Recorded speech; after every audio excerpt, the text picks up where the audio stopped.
Jangan menghadap ke orang. Tayyib. Yang ke-11 di kuburan dilarang. Ke-10 di masjid juga dilarang. Yang ke-9 iya, tidak kencing di tempat wudu, tempat mandi.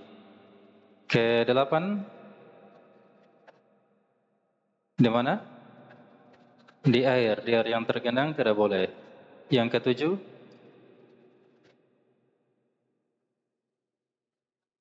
nah, di jalanan, tempat berteduh, sama sumber-sumber air. Yang ke-6 iya, dengan tangan kanan tidak boleh. Sebab tangan kanan ini untuk makan, untuk minum, untuk memberi, untuk menerima, untuk hal-hal yang mulia. Adapun tangan kiri untuk najis dia, membersihkan najis. Yang ke-5 nah, memuliakan tangan kanan, tidak menyentuh kemaluan dengan tangan kanan. Walaupun bukan untuk cebok. Misalnya gatal, misalnya kamu garu, jangan garu pakai tangan kanan, tapi pakai tangan kiri. Muliakan tangan kananmu. Yang keempat apa? Nah, berbicara, berzikir tidak boleh ketika buang hajat. Lagi buang hajat besar, buang hajat kecil. Yang ketiga,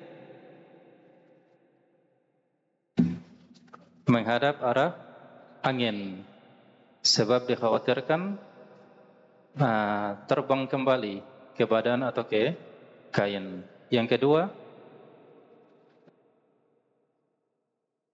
menghadap atau membelakangi kiblat dilarang. Ini di tempat yang terbuka, tidak terdirumu dengan kiblat penghalang. Adapun dalam bangunan itu dibolehkan. Tapi yang lebih afdol apa? Yang lebih afdol tidak menghadap atau membelakangi kiblat. Kemudian jarak paling jauh penghalang di depan kita berapa? 3 hasta, 1 meter. Iya. Yang ke berapa? Yang ke satu apa? Berzikir ketika masuk. Berzikirnya di dalam kamar mandi atau di luar? Nah, sebelum masuk. Apa zikirnya? Bismika Allahumma amutu ahya. Oh, bukan. Apa? Iya, bismillah. Allahumma inni a'udzubika minal khubuthi wal khaba'ith. Nah, sekarang kita masuk. Adabul wudu. Apa artinya? Nah, ada berapa semuanya ini? Ada 12, lumayan. Baik, kita masuk. Adab yang pertama.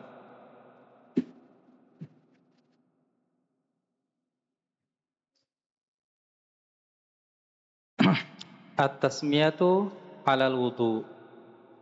Membaca tasmiyah ketika berwudu. Apa bedanya tasmiyah dengan basmalah? Kalau tasmiyah, ucapan bismillah faqat, tidak ada tambahannya. Kalau basmalah, panjang, bismillahirrahmanirrahim. Jadi yang disunahkan di sini apa? Basmalah, tasmiyah, tasmiyah. Cuma cukup baca bismillah, bismillah kemudian berwudu. Rawa At-Tirmidzi an Sa'id bin Zaid radhiyallahu taala anhu qala sami'tu Rasulullah sallallahu alaihi wasallam yaqul. Siapa sahabatnya ini? Sa'id bin Zaid. Nabi sallallahu alaihi wasallam bersabda, la wudu'a liman lam yadhkur ismallahi alaihi. Tidak ada wudu bagi orang yang tidak menyebut nama Allah. Nah, tidak ada wudu artinya tidak sempurna wudunya. Bukan tidak sah wudunya, tapi tidak sempurna wudunya. Nah, dari hadis ini para ulama mengambil faedah disunnahkannya membaca bismillah sebelum berwudu dan jadikan zikir sebelum berwudu. Nanti ada juga zikir setelah berwudu. Taib. Yang kedua, as-siwak. Apa artinya siwak? Nah, menggosok gigi dengan kayu khusus, kayu arak biasanya. Pernah lihat kayu siwak? Nah, itu memang sunnahnya dan lebih afdol dengan itu. Adapun kalau tidak ada kayu siwak, maka boleh dengan apa? Sikat gigi yang biasa dijual di warung-warung atau di toko-toko. Nah, jadi perkara yang disunnahkan ya. Nah, sama kemarin ketika bangun tidur juga disunnahkan untuk apa? Bersiwak.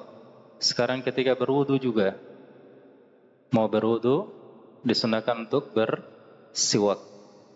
Rawa al-Imam Ahmad bisanadin hasanin an Abi Hurairah radhiyallahu anhu qala qala Rasulullah sallallahu alaihi wasallam. Siapa sahabatnya ini? Abu Hurairah. Siapa nama aslinya Abu Hurairah? Abdurrahman bin Sakhr Ad-Dawsi radhiyallahu anhu.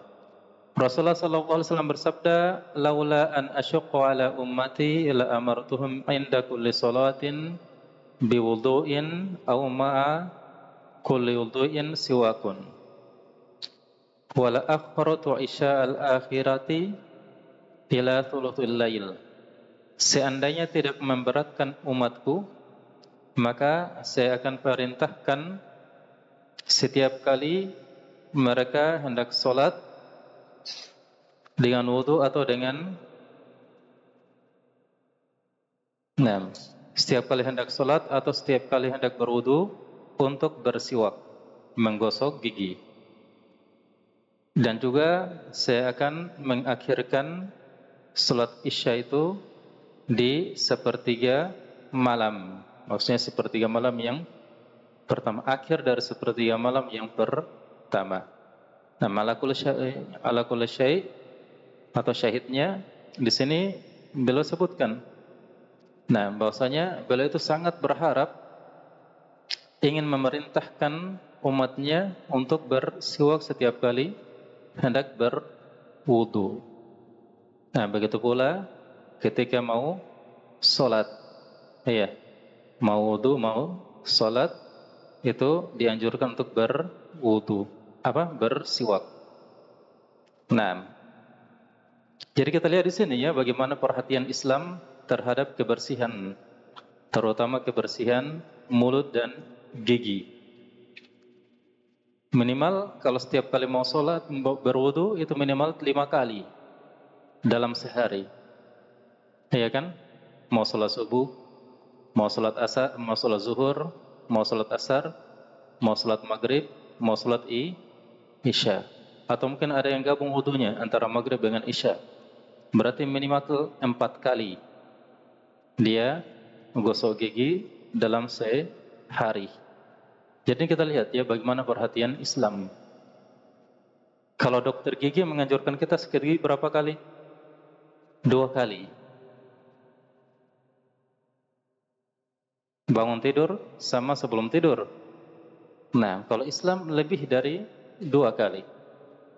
Artinya Islam lebih perhatian terhadap kebersihan daripada dokter gigi. Tayyib. Yang ketiga, isbaghul wudu'i, menyempurnakan wudu. Fa fi sahihain an Nu'aim ibn Abdullah al-Mujmiri radhiyallahu anhu qala ra'aitu Aba Hurairah yatawaddau fa ghassala wajhahu fa asbaghal wudu'a thumma ghassala yadahu al-yumna hatta ashra'a fil adud thumma yadahu al-yusra hatta ashra'a fil adud thumma masaha ra'sahu thumma ghassala rijlahu al-yumna hatta ashra'a fis saq thumma ghassala rijlahu al-yusra hatta ashra'a fis saq thumma qala hakata ra'aitu Rasulullah sallallahu alaihi wasallam yatawadda. Nah, kita artikan dulu. Hadisnya dari Nu'aim bin Abdullah Al-Mujmiri radhiyallahu anhu, dia melihat Abu Hurairah berwudu. Dia mencuci wajahnya sampai menyempurnakan. Faqasala wajhahu fa asbaghal wudu. Dimulai dari apa? Dari mencuci wajah, kemudian menyempurnakan wudunya, mencuci tangan yang kanan sampai ke lengan, di atasnya siku. Nah, kemudian tangan kiri juga seperti itu, dicuci dari ujung jari sampai ke lengan atas, di atasnya siku. Nah, kemudian dia basuh kepalanya, lalu dia cuci kakinya yang kanan sampai ke betis, pertengahan betis, di atas mata kaki. Wajibnya kan sampai mata kaki, iya toh? Tapi dilebihkan sampai pertengahan betis. Kemudian kaki kiri juga seperti itu, lewati mata kakinya sampai ke pertengahan betis. Kata Abu Hurairah, demikianlah saya melihat Rasulullah SAW berwudu. Dan Rasulullah SAW bersabda, antumul ghurrul muhajjaluna yaumal qiyamah min isbaghil wudu'i, faman istata'a minkum falyutil ghurratahu wa tahjilahu. Kalian di hari kiamat akan bercahaya ghur dan ghurul muhajjalun, yaitu wajah dan anggota wudu kalian, tangan dan kaki kalian. Min isbaghil wudu, karena menyempurnakan wudu. Kata Nabi sallallahu alaihi wasallam, faman istata'a minkum, siapa dari kalian yang ingin memperpanjang ghurrahnya, siapa dari kalian yang mampu, maka perpanjanglah ghurrah dan tahjilnya. Ghurrah itu cahaya di kepala, ya. Kalau ada kuda hitam, kemudian kepalanya warna putih, itu disebut dengan ghurrah. Sama tahjil, rambut putih di kaki kuda, jadi kakinya putih, dikatakan tahjil. Kita tangan dan kaki kita yang kita basuh, kita cuci ketika berwudu. Jadi semua anggota wudunya kita, kepalanya kita, tangan dan kaki kita itu akan bercahaya pada hari kiamat. Siapa yang ingin perpanjang maka perpanjang. Nah, fikihnya Abu Hurairah di sini, dia cuci tangannya melewati sikunya, naik sampai ke lengan atas, dipanjangkan supaya lebih panjang juga cahayanya. Begitu pula dengan kakinya, tidak cukup sampai mata kaki, dinaikkan sampai ke betis supaya lebih panjang cahayanya di hari kiamat nanti. Tayyib. Rawa Muslim fi sahihi an Abi Hurairah radhiyallahu anhu anna Rasulullah sallallahu alaihi wasallam qala, ala adullukum ala ma yamhullahu bihil khataya wa yarfa'u bihid darajat. Qalu bala ya Rasulullah. Kata Nabi sallallahu alaihi wasallam, maukah kutunjukkan kepada kalian apa saja yang bisa menghapus kesalahan-kesalahan kalian dan bisa meninggikan derajat-derajat kalian di sisi Allah? Para sahabat menjawab, tentu wahai Rasulullah. Maka kata Nabi sallallahu alaihi wasallam, isbaghul wudu'i 'alal makarih wa kathratul khuta ilal masajid wa intidharus salati ba'da shalah fadzalikum ribat. 3 perkara. Yang pertama, menyempurnakan wudu ketika sulit. Nah, ketika sulit dan disebutkan para ulama, yaitu indal masyaqqah, ya, ketika sulit, bisa karena dingin, cuaca yang sangat dingin. Apalagi kalau naik ke mana? Ke Malino, ya kan? Di Kanrapia, tempat yang paling dingin itu. Itu kadang belum sentuh air, tangan sudah dingin, ya kan? Karena seperti itu. Nah, jadi walaupun keadaan sangat dingin, kita berusaha untuk menyempurnakan wudunya kita. Iya, menyempurnakan wudunya kita. Nah, dan menyempurnakan wudu di saat-saat seperti ini, dia punya keutamaan sendiri. punya keutamaan tambahan. Orang berwudu saja sudah dapat keutamaan, ya kan? Apalagi ketika dia bisa sempurnakan wudunya di saat-saat yang sulit. Sama, orang bersedekah dikala dia miskin. Orang bersedekah kan sudah punya keutamaan. Tapi ketika dia miskin, ketika dia butuh uang itu dan kemudian dia sedekahkan, ada keutamaan tambahannya. Pernah kalian alami seperti ini? Uang tinggal 2.000, mau jajan, ya kan? Saya mau jajan, pergi sudah. Di mana? Di warung.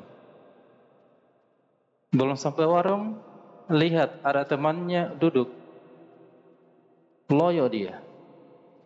Tanya, mengapa loyo? Sudah 3 hari tidak jajan, habis uang jajanku, saldoku 0 rupiah, bahkan minus 10.000 rupiah. Jadi ya sudah, ini mas ada uangku 2.000, ambil mi, jadi jajananmu. Ini bersedekah ketika sulit, ketika kamu butuh. Uangmu tinggal 2.000, saldomu tinggal 2.000. Hanya kamu lihat ada temannya sudah 3 hari tidak jajan, ya muncul rasa iba. Kau berikan sama dia. Ini dia punya keutamaan ya, keutamaan lebih. Nah, banyak ya kisah-kisah yang seperti ini. Ada yang di Indonesia, ada juga yang di Arab, ada juga tempat lain. Ada yang dialami oleh orang Islam, ada juga bahkan dialami oleh orang selain Islam.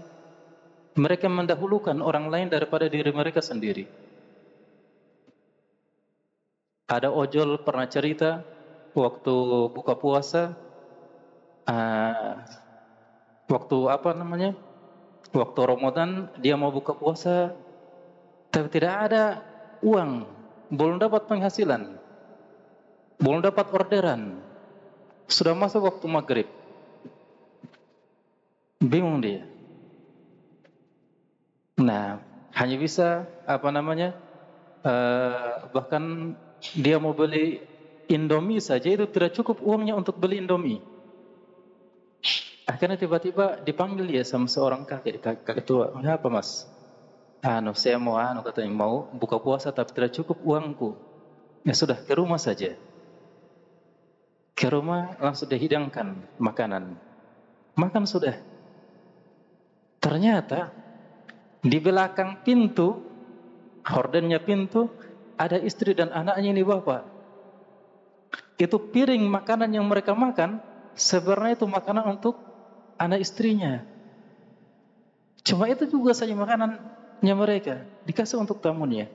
Subhanallah. Di zamannya Rasulullah juga ada seperti itu. Kisahnya itu kan sampai matikan lampu. Mengapa matikan lampu? Ya, supaya kamu yang jelas ada alasannya lah seperti itu. Dimatikan lampu. Ternyata apa? Itu makanannya cuma 1 piring. Itu pun dikasihkan kepada tamunya. Dia piring kosong. Kasih ribut-ribut saja, jadi seperti orang makan. Makanannya mereka dikasih ke tamunya. Dia sendiri makan di atas piring kosong. Subhanallah. Jadi keutamaannya sedekah dikala butuh. Kamu butuh sama makanan itu apa yang ingin kamu sedekahkan. Tapi kamu lihat ada orang yang lebih butuh daripada dirimu, kau berikan. Iya. Nah, sama juga ini. Isbabul wudu 'alal makarih. Kamu tidak mau sentuh air, tapi ini kewajiban, mau sholat, paksakan diri. Berwudu dengan wudu yang sempurna, maka ada keutamaan tambahan. Tayyib. Kemudian begitu pula dengan kasratul khutu ilal masjid, memperbanyak langkah ke masjid. Makanya ini keutamanya orang yang jalan kaki. pergi dan pulang dari masjid. Tidak dilarang orang naik selis atau naik motor atau naik mobil ke masjid, tidak dilarang. Hanya beda keutamaannya. Rumahnya dengan masjid berapa meter? 50 meter. Berapa langkah itu? Kalau 1 meter 3 langkah, berarti 300 langkah. Iya toh? Kalau orang naik motor, berapa langkah yang dia jalan ke motor?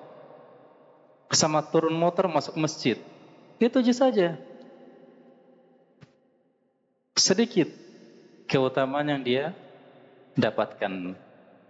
Masa mau dikatakan motornya juga dapat pahala?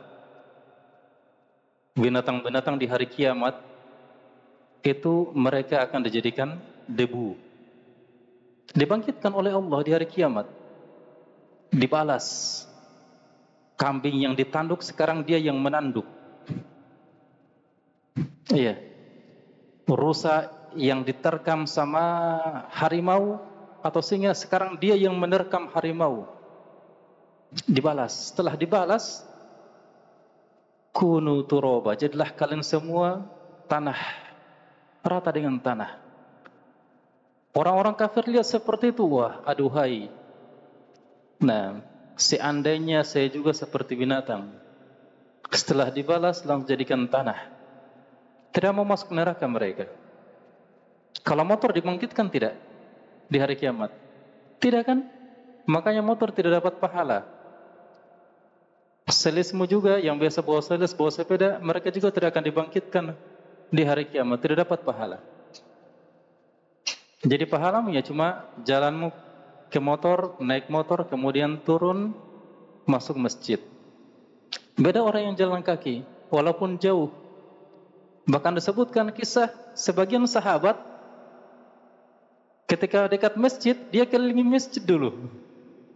Berapa putaran, tunggu dekat-dekat qomat, baru masuk masjid. Supaya banyak langkahnya. Ya, satu langkah dihapus, satu kebaikan diangkat, satu derajat. Satu langkah. Masya Allah. Oke. Wantidharus shalah ba'da shalah. Menunggu waktu solat setelah solat. Menunggu waktu solat setelahnya seperti kita ini. Sudah solat maghrib, ikut taklim, tunggu solat isya. Ini juga dia akan menghapus kesalahan-kesalahan dan mengangkat derajat-derajatnya kita. Kita bisa gunakan mungkin dengan taklim, ikut taklim, mungkin dengan baca Al-Quran. Iya. Nah, diisi dengan kebaikan-kebaikan. Wadzalikumul ribat. Demikian itulah yang disebut dengan ribat. Nah, asal kata ribat, dia adalah menjaga di pos perbatasan dengan musuh. Jadi orang yang berada di pos perbatasan itu harus selalu siap siaga, standby. Jangan sampai ada musuh, ada penyusup. Jadi kalau dia di sana ada musuh mulai menyerang, dia langsung cepat-cepat beri kabar. Jadi seperti satpam itu berjaga 24 jam saja. 24 jam. Tinggal bagi shift-shift saja sama temannya. Sekarang kamu jaga, saya mau istirahat dulu. Sebentar saya bangun, kamu lagi yang tidur, saya yang berjaga. Jadi selama mereka berjaga, selama itu pula mereka mendapatkan pahala di sisi Allah. Karena yang mau dijaga ini adalah negerinya kaum muslimin. Ya, seluruh kaum muslimin dijaga. Supaya tidak ada musuh yang menyerang secara tiba-tiba. Jadi perumpamaan orang yang menunggu setelah solat kemudian menunggu solat setelahnya, seperti itu dia. Keutamaan yang sangat besar. Bahkan disebut dalam hadis termasuk salah satu mata yang tidak akan dibakar oleh api neraka. Mata orang yang melakukan ribat. Nah, Taib, kita masuk adab yang keempat, adamul israfi fil ma'i, tidak berlebih-lebihan menggunakan air. Tidak berlebih-lebihan menggunakan air. Rawa Abu Dawud, ini Abu Dawud atau Abu Dawudi? Atau Abu Dawudu? Mana yang benar dibaca? Mana anak SMP yang sudah belajar nahwu? Abu Dawuda atau Dawudi atau Dawudu? Dadidu? Dada. Apa yang benar? Apa kedudukannya dalam nahwu? Mudhafun ilaih. Mudhafun ilaih itu marfu, majrur atau majzum? Majzum. Betul, majzum. Bahwasanya itu ada isim yang majzum ini. Tidak ada isim yang majzum. Marfu, mansub atau majrur? Majzum lagi. Maksur? Hah? Mansub? Oh, mansub. Dia mansub sebagai apa? Abu Dawuda. Mansub sebagai majrur. Katanya mudhafun ilaih. Mudhafun ilaih itu ilaih tadi apa? Majrur atau mansub? Majrur. Tanda jarnya dengan apa? Dengan fathah. Mengapa di fathah dia? Ismul ladzi la yansharif. Nah. Apa ilahnya? Kalau dia ismul ladzi la yansharif, apa ilahnya? Al-alamiyah ma'a alamiyah ma'a ajam. Nama-nama nabi, nama-nama ajam. Iya. Tayyib.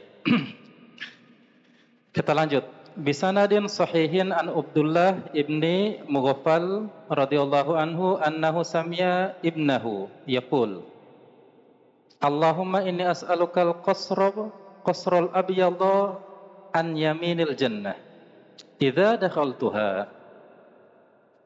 Abdullah bin Mughaffal radhiyallahu anhu suatu ketika dia mendengar anaknya berdoa, ya Allah, sesungguhnya saya memohon kepadamu istana putih di samping kanan surga jika saya masuk surga. Doanya siapa? Anaknya. Faqala, maka Abdullah bin Mughaffal menimpali, Ay bunayya, wahai anakku, salillahal jannata wa ta'awwadh bihi minan nar. Mintalah surga saja gitu. Dan berlindunglah kamu dari api neraka. Fa inni sami'tu Rasulullah sallallahu alaihi wasallam yaqul, sebab saya pernah mendengar Rasulullah sallallahu alaihi wasallam bersabda, innahu sayakunu fi hadhil ummah qaumun ya'taduna fit tuhur wa du'a. Sungguhnya akan datang dari umat ini suatu kaum yang berlebih-lebihan ketika mereka itu bersuci dan juga berlebih-lebihan ketika mereka itu berdoa. Nah, artinya Abdullah bin Mughaffal menilai doa yang dipanjatkan oleh anaknya ini termasuk doa yang berlebih-lebihan. Nabi perintahkan kalau minta surga, sekadar minta surga saja. Dan kalimat, istana putih di samping kanan surga jika saya masuk, ini termasuk kalimat yang berlebih-lebihan. Artinya tidak usah kamu perinci. Kalimat perincian Ini termasuk kalimat yang berlebih-lebihan. Ya Allah, nikahkanlah saya dengan bidadari yang matanya begini, kupingnya begini, pipinya begini, hidungnya begini, giginya seperti ini, rambutnya seperti ini. Kalimat-kalimat seperti itu kalimat yang berlebih-lebihan. Sudah terasa begitu. Saya, ya Allah, saya mohon kepadamu surga yang begini, yang sungai-sungainya begini, yang istana-istananya seperti ini. Iya, yang tanahnya seperti ini, yang buah-buahannya seperti ini. Ini doa yang berlebih-lebihan. Tidak usah minta seperti itu, pokoknya minta surga saja.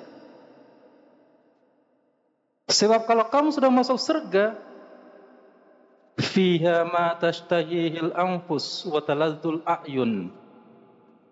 Dalam surga itu ada semua yang diinginkan oleh jiwa dan semua yang nikmat dipandang oleh mata. Apa yang kamu inginkan ada di surga. Nah, paham di sini? Nah, makanya dibilang minta surga saja, kalimat surga. Ya Allah, aku mohon kepadamu surgamu. Gitu saja, selesai. Tidak usah diperinci surga yang bagaimana dan bagaimana. Wa ta'awwadz, dan berlindunglah kamu dari neraka. Nah, jadi ini ya. Jadi ada bentuk berlebih-lebihan dalam doa dan juga ada bentuk berlebih-lebihan dalam bersuci, yaitu ketika seorang berwudu. Bagaimana bentuk orang berlebih-lebihan ketika berwudu? Nah, sebagian para ulama menyebutkan yang pertama, dia mencuci anggota wudunya lebih dari 3 kali. Ini berlebih-lebihan. Tidak cukup 3 kali. Paling banyak kan berapa? 3 kali. Boleh 1. Ketika sedikit air, tinggal 1 botol. Botol lainnya ada botol kedua, tapi itu untuk botol minum. Ini botol untuk berwudu. Mas, cukup. Ini kalau 3 kali, setiap anggota wudu 3 kali dicuci, tidak cukup ini air. Ya sudah, 1 kali saja. Tangan 1 kali, kumur-kumur 1 kali, wajah 1 kali. Yang penting disempurnakan. Tangan sampai sekul, semua 1 kali saja. Yang penting disempurnakan semuanya. Boleh. 2 kali juga boleh. Bahkan Nabi pernah lakukan berwudu dengan 2 kali. Tetapi kebanyakannya dan yang lebih afdal adalah 3 kali. Nah, dan yang dilarang itu dan dimakruhkan lebih dari 3 kali, 4 kali atau 5 kali. Jadi bentuk dari israf berlebih-lebihan. Ini yang pertama. Yang kedua, berlebih-lebihan dalam menggunakan air. Terlalu banyak air yang terbuang. Kas nyala keran full. Iya. Berwudu dengan menyalakan keran sampai full, ini juga termasuk bentuk israf, berlebih-lebihan. Jadi putar setengah saja itu keran air. Iya, supaya jangan banyak terbuang. Bahkan ketika sahabat ditanya, bagaimana atau berapa banyak air wudu yang digunakan oleh Nabi? Sebagian sahabat mengatakan cuma 1 mud atau sampai 2 mud, 1 atau 2 mud. Tahu 1 mud? 1 mud begini, 2 kepalan tangan ini, 2 kepalan tangan yang digabungkan.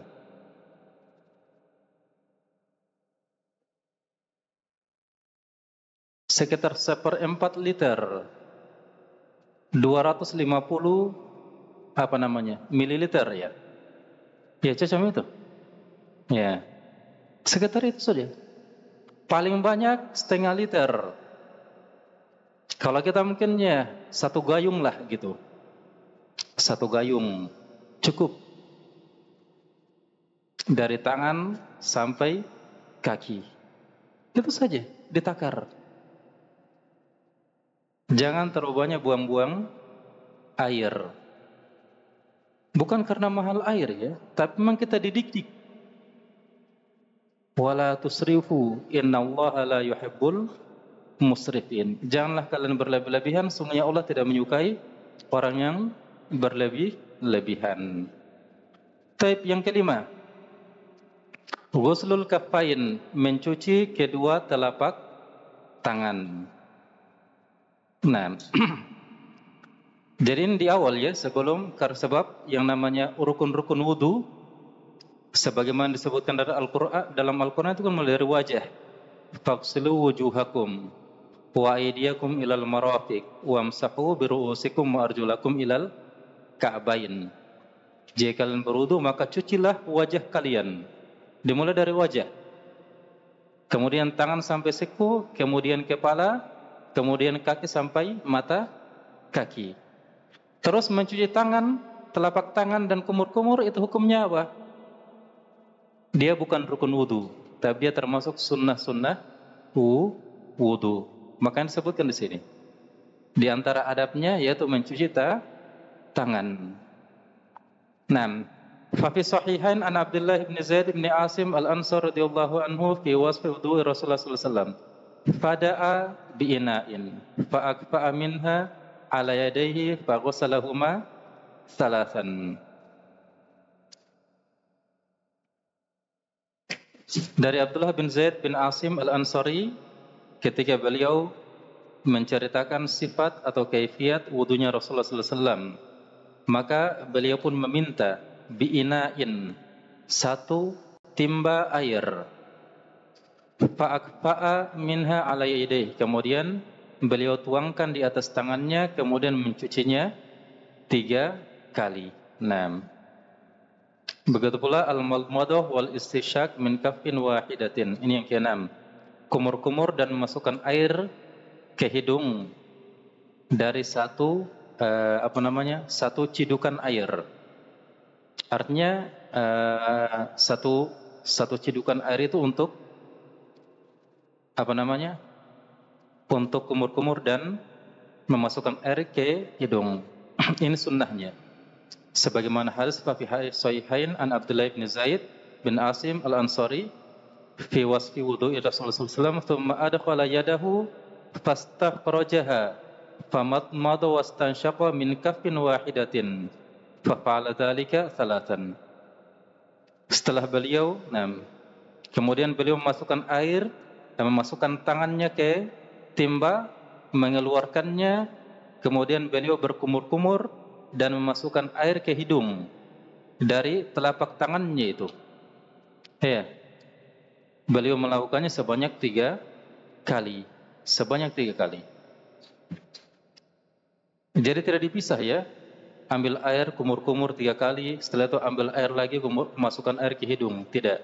Sunnahnya itu dari air tadi, satu air tadi. Ya, dari satu air itu langsung kumur-kumur dan memasukkan air ke hidung. Itu sunnahnya. Jadi 6 saja ya. Insyaallah yang 6-nya lagi kita akan sebutkan pada pertemuan depan. Taib.